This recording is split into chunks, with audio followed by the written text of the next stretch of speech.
ونستغفره ونؤمن به ونتوكل عليه ونعوذ بالله من شرور أنفسنا ومن سيئات أعمالنا من يهده الله فلا مضل له ومن يضلل فلا هادي له ونشهد أن لا إله إلا الله وحده لا شريك له ونشهد أن محمدا عبده ورسوله أما بعد فأعوذ بالله من الشيطان الرجيم بسم الله الرحمن الرحيم يا أيها الذين آمنوا اتقوا الله وكونوا مع الصادقين آمنت بالله صدق الله العظيم وصدق رسوله النبي الكريم ونحن على ذلك لمن الشاهدين والشاكرين والحمد لله رب العالمين.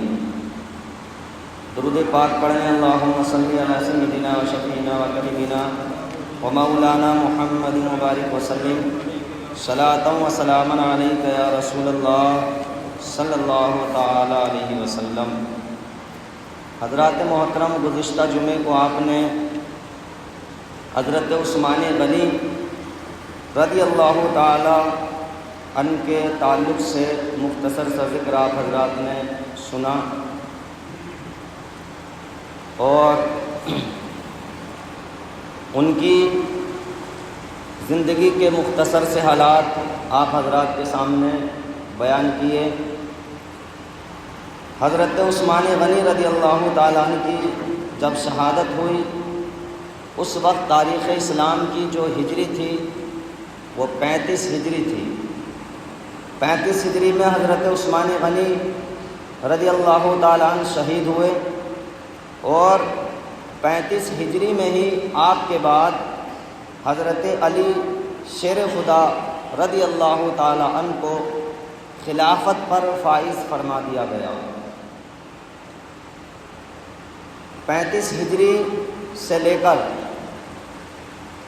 40 ہجری تک یعنی 5 سال تک حضرت علی شیر خدا رضی اللہ تعالیٰ عنہ نے خلافت فرمائی ہے. تو خلافت میں ترتیب کے اعتبار سے حضرت علی رضی اللہ تعالیٰ عنہ کا چوتھا نمبر آیا. صحابیت کے اعتبار سے آپ کا مرتبے میں چوتھا نمبر آیا اور وہی ترتیب جو ہے خلافت کے اندر بھی موجود ہے.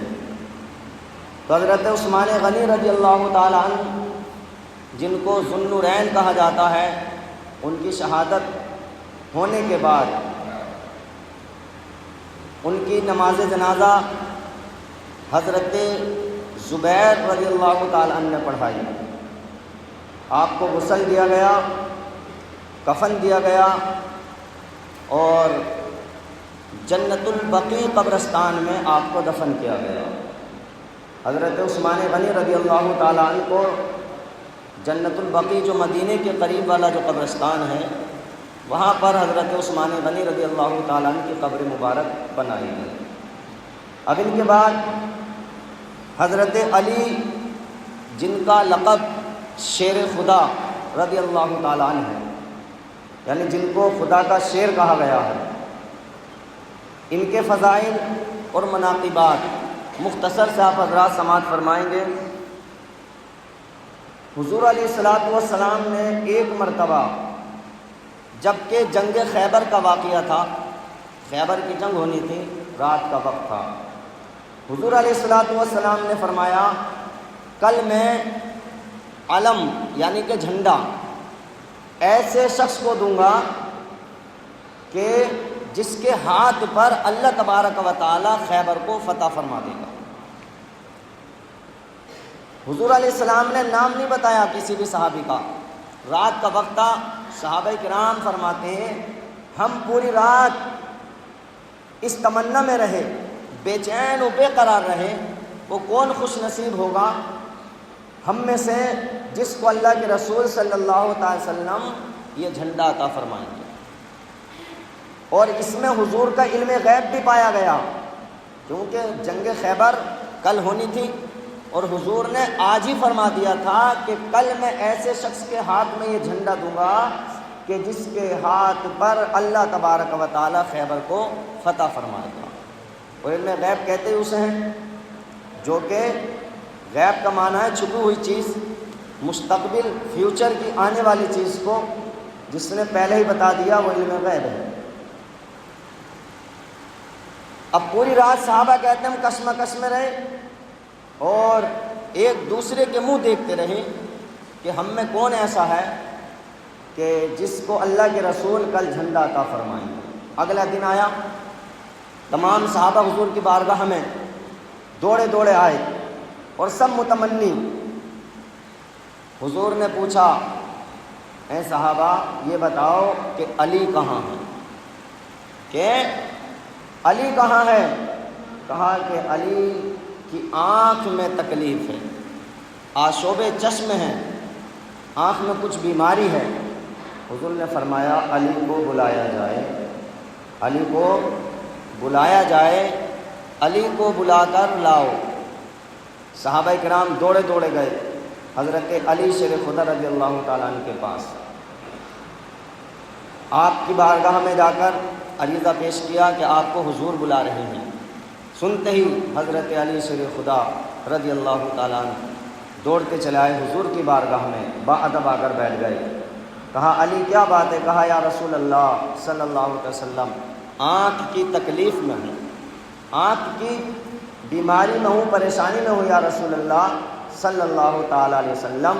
حضور نے فرمایا لو لعاب دہن، تھوک مبارک تھوڑا سا لعاب دہن نکالا اور حضرت علی کی آنکھ پر لگا دیا۔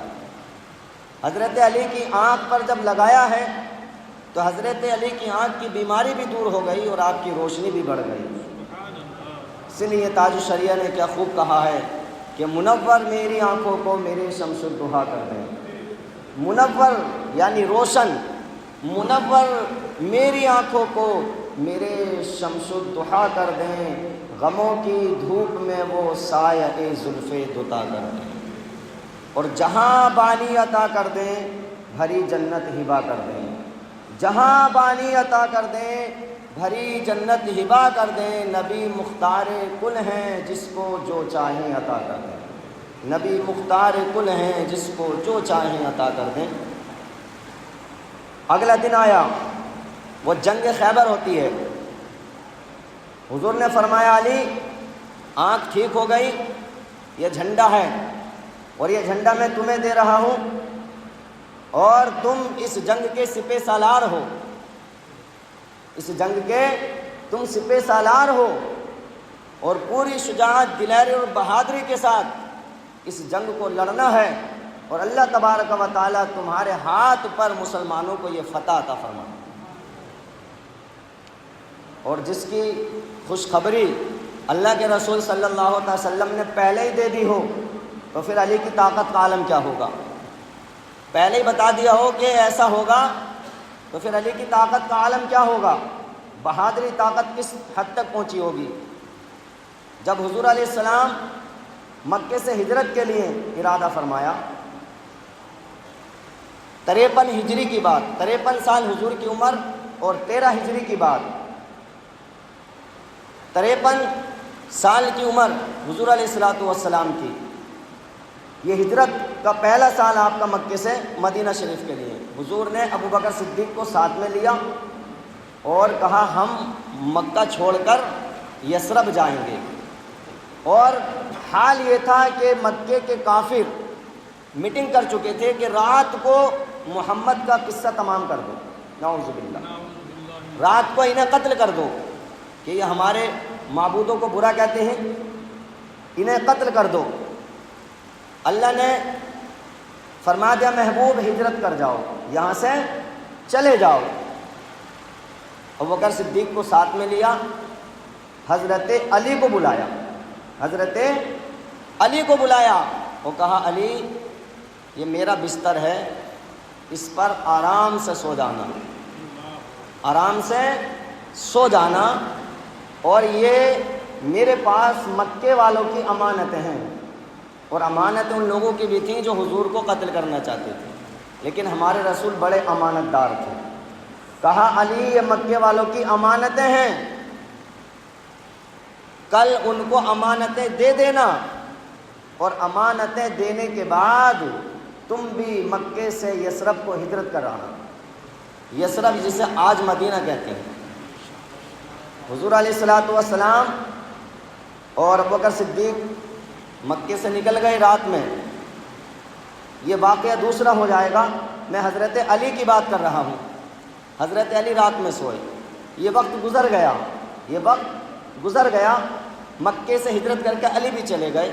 پھر مدینے میں ایک دن بیٹھے تھے صحابہ کرام، کسی نے پوچھا علی، ایک رات تھی مکے میں، مکے کے کافر تلواریں لیے اپنے گھروں میں میٹنگ بنا کر بیٹھے تھے کہ رات کو محمد کا قصہ تمام کر دیں گے، اور حضور نے تمہیں اپنے بستر پر سلا دیا تھا، تو کیا تمہیں نیند آئی؟ تمہیں پتہ ہے کہ محمد سمجھ کر مجھے قتل بھی کر سکتے ہیں کہ اس پر محمد سو رہے ہیں، یہ ان کا بستر ہے، یہاں وہ سوتے ہیں، تو یہ بتاؤ کہ پوری رات تمہاری کیسی گزری، کیا تمہیں نیند آئی؟ حضرت علی فرماتے ہیں میرے ساتھیوں سنو، علی کو ایسی نیند آئی، ایسی نیند آئی کہ اس جیسی نیند کبھی زندگی میں آئی ہی نہیں، اس لیے کہ میرے محبوب پاک صلی اللہ تعالیٰ علیہ وسلم نے فرما دیا تھا علی یہ امانت مکے والوں کو دے دینا اور تم بھی مدینے آ جانا، تو میری زندگی کی ضمانت اللہ کے رسول صلی اللہ علیہ وسلم نے عطا فرما دی تھی۔ تو جس کی ضمانت اللہ کے رسول صلی اللہ تعالیٰ علیہ وسلم نے پہلے ہی دے دی کہ علی تم بھی آ جانا، تو پھر کیسے نیند آئی ہوگی؟ تو میں بات یہ کر رہا تھا کہ حضور نے فرمایا علی اللہ تعالیٰ تمہارے ہاتھ پر خیبر کو فتح فرمائے گا۔ بات یہ چل رہی تھی کہ علی تمہارے ہاتھ پر اللہ تبارک و تعالیٰ خیبر کو فتح فرمائے گا، تو پھر سوچو علی کی طاقت کا عالم کیا ہوگا، پھر علی کی بہادری کا عالم کیا ہوگا، جب اللہ کے رسول نے پہلے فرما دیا تھا کہ تمہارے ہاتھ پر خیبر فتح ہوگا، اور وہ خیبر کا دروازہ، وہ خیبر کے قلعے کا دروازہ جس کو 70 مرد نہ اٹھا سکے تھے، وہ حضرت علی نے تنہا اکیلے اکھاڑ کر پھینک دیا تھا۔ وہ علی کی طاقت و شجاعت و بہادری جس کو ذوالفقار حیدری کہا جاتا ہے، تلوار علی کہا جاتا ہے، تو حضرت علی شیر خدا رضی اللہ تعالیٰ عنہ شجاعت، طاقت، بہادری، دلیری میں وہ اپنی مثال آپ ہی ہیں۔ بات حضرت علی کی چل رہی ہے کیونکہ آپ نے صحابہ کرام کے مرتبے کے لحاظ سے خلافت کی ترتیب کو سنا ہے۔ پہلے حضرت ابوبکر صدیق کو سنا، پھر حضرت عمر فاروق اعظم رضی اللہ تعالیٰ عنہ کو سنا، پھر حضرت عثمان غنی رضی اللہ تعالیٰ عنہ کو سنا، اور آپ آج حضرت علی شیر خدا رضی اللہ تعالیٰ عنہ کی مختصر سی، یہ مختصر ہے بلکہ ان کی زندگی سنانے کے لیے کئی زندگیاں چاہیے، یہ تو مختصر ہے۔ ایک واقعہ یہ آیا، حضور علیہ الصلوۃ والسلام نے نماز عصر ادا فرما لی، اور ادا فرما کر حضرت علی کے زانو مبارک آپ کی گود میں سر رکھ کر آرام فرمانے لگے۔ حضور علیہ الصلوۃ والسلام کو نیند آ گئی، آرام فرمانے لگے۔ ادھر سورج غروب ہونے لگا، جب سورج غروب ہونے لگا تو حضرت علی شیر خدا رضی اللہ تعالیٰ عنہ کو فکر ہوئی نماز عصر کی کہ سورج غروب ہو رہا ہے اور میری نماز عصر قضا ہو رہی ہے، اور اللہ نے قرآن میں بھی فرمایا حافظوا علی الصلوات والصلاۃ الوسطیٰ کہ حفاظت کرو نماز کی، اور نماز میں خاص کر درمیانی نماز کی۔ درمیانی نماز میں جو ہے وہ نماز عصر مراد ہے، ویسے سب نمازوں کی فضیلت ہے لیکن نماز عصر کی فضیلت اس آیت مبارکہ میں زیادہ بیان فرمائی۔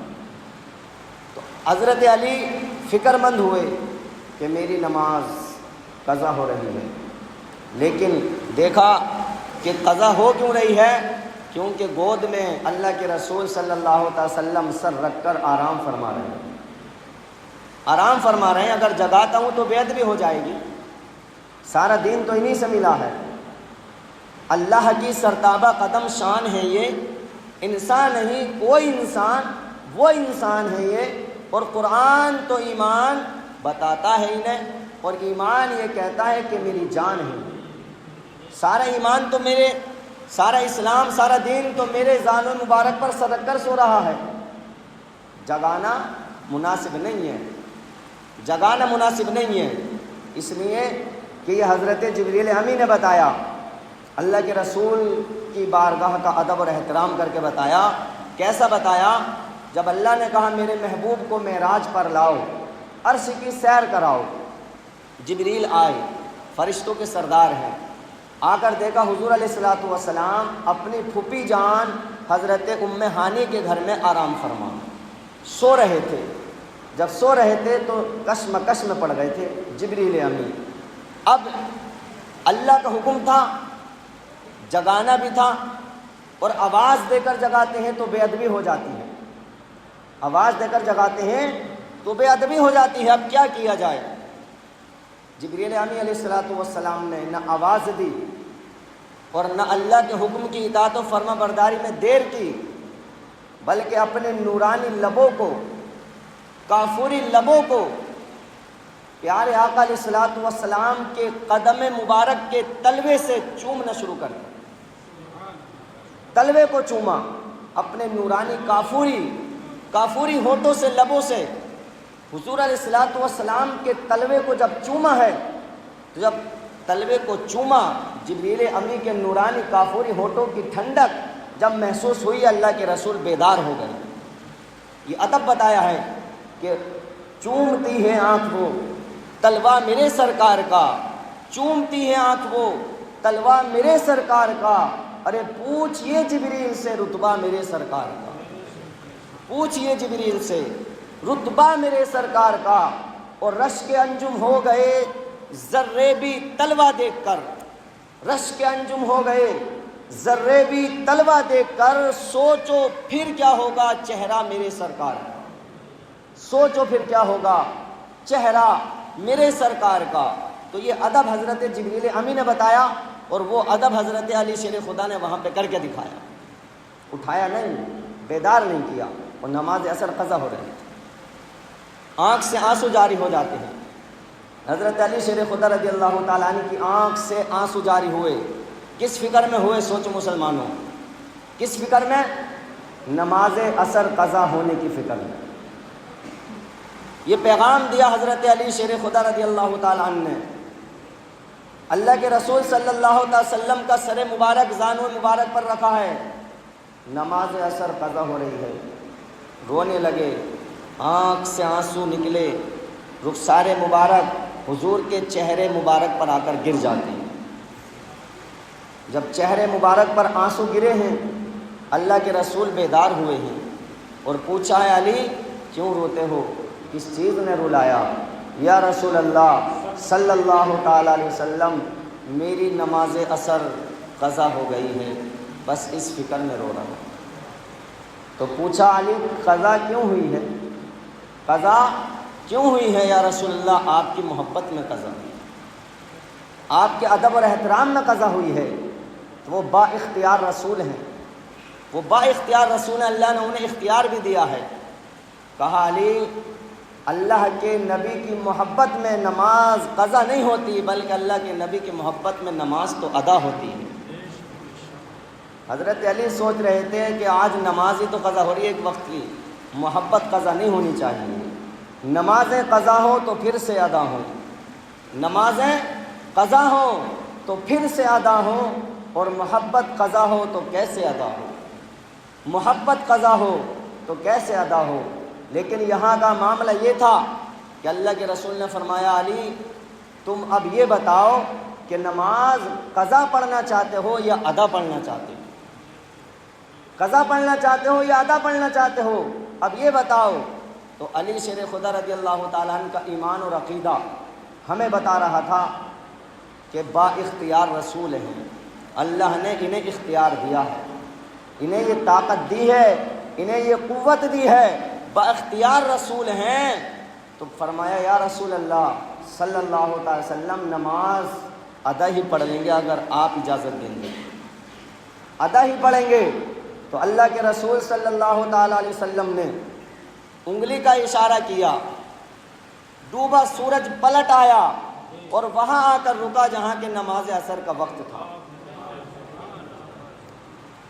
سورج الٹے، پاؤں پلٹے، چاند اشارے سے ہو چاک، سورج الٹے، پاؤں پلٹے، چاند اشارے سے ہو چاک، اندھے نجدی دیکھ لے قدرت رسول اللہ کی، اندھے نجدی دیکھ لے قدرت رسول اللہ کی، اور چاند جھک جاتا جدھر انگلی اٹھاتے مہد میں، کیا ہی چلتا تھا اشاروں پر کھلونا نور کا، کیا ہی چلتا تھا اشاروں پر کھلونا نور کا۔ یہ مقام ہے اللہ کے رسول صلی اللہ علیہ وسلم کا کہ جب بچپنے میں پالنے میں جھول رہے ہیں تو آمنہ فرماتی ہیں میرا بیٹا محمد بچپن میں جب پالنے میں نے دیکھا ایک مرتبہ جھول رہا ہے، اور انگلی کا اشارہ جدھر ہوتا ہے آسمان کا چاند ادھر ہوتا چلا جاتا۔ تو جب بچپنے میں جن کے اشارے سے چاند چل رہا تھا، آپ نے انگلی کا اشارہ کیا، ڈوبا سورج پلٹ آیا، اور حضرت علی شیر خدا رضی اللہ تعالی عنہ نے نماز عصر ادا فرمائی، اور نماز عصر ادا فرمانے کے بعد جیسے ہی نماز عصر ادا فرمائی ہے پھر سے سورج اپنی جگہ پر غروب ہو جاتا، پھر سے سورج غروب ہو جاتا ہے۔ تو یہ سمجھ لیں جو یہ کہتے ہیں کہ اللہ کے رسول کو کوئی اختیار نہیں، وہ تو ہماری طرح بشر تھے، وہ تو ہماری طرح بشر تھے، تو تمہاری طرح بشر، ہم یہ مانتے ہیں کہ بشر تھے، بشریت سے انکار نہیں ہے، لیکن تمہاری طرح بشر نہیں تھے، بشر تھے لیکن تمہاری طرح بشر نہیں، بلکہ ہیں جس کے زیر قدم عرش چاندنی کی طرح، یعنی قدم کے نیچے کا حصہ عرش چاندنی کی طرح ہیں، جس کے زیر قدم عرش چاندنی کی طرح۔ ارے ہم ان کو کیسے کہہ دیں عام آدمی کی طرح، ہم ان کو کیسے کہہ دیں عام آدمی کی طرح۔ بروز حشر ہمارے حضور ہی کام آئیں گے، بروز حشر ہمارے حضور ہی کام آئیں گے، وہاں سب عزیز ہوں گے اجنبی کی طرح، وہاں سب عزیز ہوں گے اجنبی کی طرح، اور وہ زندہ رہتے ہیں مختار اپنی قبروں میں، وہ زندہ رہتے ہیں مختار اپنی قبروں میں، جو جان دیتے ہیں شہزادہ علی کی طرح، جو جان دیتے ہیں شہزادہ علی کی طرح۔ یہ مانتے ہیں بشر ہیں، لیکن وہ ایسے بشر ہیں، ایسے بشر ہیں کہ ان جیسا بشر پوری کائنات میں کوئی ہے ہی نہیں۔ بشر کا معنی ہے انسان، بشر کا معنی کیا ہے؟ انسان ہے۔ اب وہابی دیوبندی یہ اپنی کتابوں میں لکھتے ہیں، تقریروں میں کہتے ہیں کہ وہ تو ہماری طرح بشر تھے، وہ تو ہماری طرح تھے، وہ آپ کی طرح نہیں۔ قرآن کی ایک آیت پڑھتے ہیں، حوالہ دیتے ہیں کہ حضور نے فرمایا قل انما انا بشر مثلکم، میں تمہاری طرح بشر، محبوب فرما دو، لیکن کس وقت میں فرما دو، کیا کنڈیشن ہے فرمانے کی، ذرا اس کو بھی تو پڑھ لو، آگے پیچھے کا تھوڑا ماجرا بھی تو پڑھ لو، کیوں فرمایا کہ کہہ دو میں اپنی تمہاری طرح بشر ہوں، تھوڑا آگے پیچھے پڑھ لو۔ اس لیے آپ نے سنا حضور کی انگلی کے اشارے سے سورج پلٹ آیا۔ حضرت ابراہیم کا نمرود کا ایک مکالمہ ہوا، تو حضرت ابراہیم نے کہا کہ تو اللہ کی عبادت کر، اللہ کو ایک مان لے، تو اس نے کہا میں خود خدا ہوں، ان نے خدائی کا دعویٰ کیا تھا۔ کہا کہ ابراہیم سے تیرا خدا کیا کرتا ہے؟ کہا میرا خدا موت بھی دیتا ہے اور زندگی بھی دیتا ہے۔ تو نمرود نے دو قیدی بلائے، اور ایک کو موت کا فیصلہ سنا دیا، اسے پھانسی ہو گئی، اور ایک کو آزاد کر دیا، اسے رہائی مل گئی۔ کہا یہ کام تو میں نے بھی کر دیا۔ حضرت ابراہیم اللہ کے نبی تھے، وہ جانتے تھے کہ یہ جاہلانہ مثال دے رہا ہے، اب اس کو عالمانہ مثال دی جائے گی۔ کہا میرا خدا وہ ہے، میرا خدا وہ ہے جو سورج کو پورب سے نکالتا ہے، اگر تو خدا ہے تو پشچم سے نکال دے۔ تو اب دیکھتا رہ گیا ہکا بکا، اب دیکھتا رہ گیا، ادھر اللہ کے رسول نے سورج کو پشچم سے نکال دیا، اللہ کے رسول نے سورج کو پشچم سے نکال دیا۔ ہو سکتا تھا کوئی یہ کہہ دیتا کہ یہ تو خدا ہو گئے، حضرت ابراہیم نے کہا تھا سورج کو پشچم سے نکال دے، وہ خدا ہے، تو محمد نے سورج کو پشچم سے نکال دیا، ہو سکتا ہے یہ خدا ہے۔ اے محبوب فرما دو قل انما انا بشر مثلکم یوحی الی، اے محبوب فرما دو کہ میں تو تمہاری طرح بشر ہوں، لیکن مجھ پر وحی آتی ہے، مجھ پر وحی آتی ہے، اللہ کا پیغام آتا ہے، یہ بھی بتا دو ساتھ میں۔ اور ایک مرتبہ ایسا بھی آیا، اللہ کے رسول نے کئی دن تک کھانا پینا نہیں کھایا، کئی دن تک کھانا پینا نہیں کھایا، تو صحابہ نے بھی کھانا پینا چھوڑ دیا، اور صحابہ کمزور ہو گئے، بیمار ہو گئے، کمزور ہو گئے۔ پوچھا صحابہ کیا حال ہے، کمزور ہو گئے، کیا ہوا؟ کہا یا رسول اللہ ہم نے کھانا پینا چھوڑ دیا۔ کہا کیوں چھوڑا؟ کہا آپ بھی نہیں کھاتے پیتے، ہم نے بھی کھانا پینا چھوڑ دیا، آپ کو جلال آیا، آپ کو جلال آیا، اور کہا ایکم مثلی ایکم مثلی ایکم مثلی، تم بتاؤ تم میں کون میری طرح ہے، تم بتاؤ تم میں کون میری طرح ہے۔ تو ایک طرف یہ بھی فرمایا کہ میں تمہاری طرح بشر ہوں، اور ایک طرف یہ بھی فرمایا کہ بتاؤ تم میں کون میری طرح ہے۔ تو جو صحابہ حضور کی طرح نہیں ہو سکے، جو صحابہ کرام جنہوں نے حضور کو دیکھا ایمان لائے اور اتنی قربانی دی اسلام کی خاطر، وہ ہمارے نبی کی طرح نہ ہو سکے، تو آج کا امتی کیسے اپنے نبی کی طرح ہو سکتا ہے؟ جس کے زیر قدم عرش چاندنی کی طرح، میں اس کو کیسے کہوں عام آدمی کی طرح۔ تو ہمارا سب کا ایمان عقیدہ ہے، ہمیں سب کو اللہ کے رسول صلی اللہ علیہ وسلم سے سچی عقیدت اور محبت رکھنی چاہیے، اور سب سے زیادہ بڑھ چڑھ کر اللہ کے رسول صلی اللہ تعالی علیہ وسلم کے مقام اور مرتبے کو ماننا چاہیے اور سمجھنا چاہیے۔ ہر ابتدا سے پہلے، ہر انتہا کے بعد ذات نبی بلند ہے ذات خدا کے بعد۔ اور دنیا میں احترام کے قابل ہیں جتنے لوگ، دنیا میں احترام کے قابل ہیں جتنے لوگ، ہم سب کو مانتے ہیں، ہم سب کو مانتے ہیں مگر مصطفیٰ کے بعد، ہم سب کو مانتے ہیں مگر مصطفیٰ کے بعد۔ اللہ تبارک و تعالیٰ کی بارگاہ میں دعا ہے، اللہ تبارک و تعالیٰ ہم تمام کو اپنے پیارے رسول صلی اللہ علیہ وسلم سے سچی عقیدت اور محبت رکھنے کی توفیق عطا فرمائے۔ استغفر اللہ ربی من کل ذنب و اتوب الیہ۔ السلام علیکم ورحمۃ اللہ وبرکاتہ۔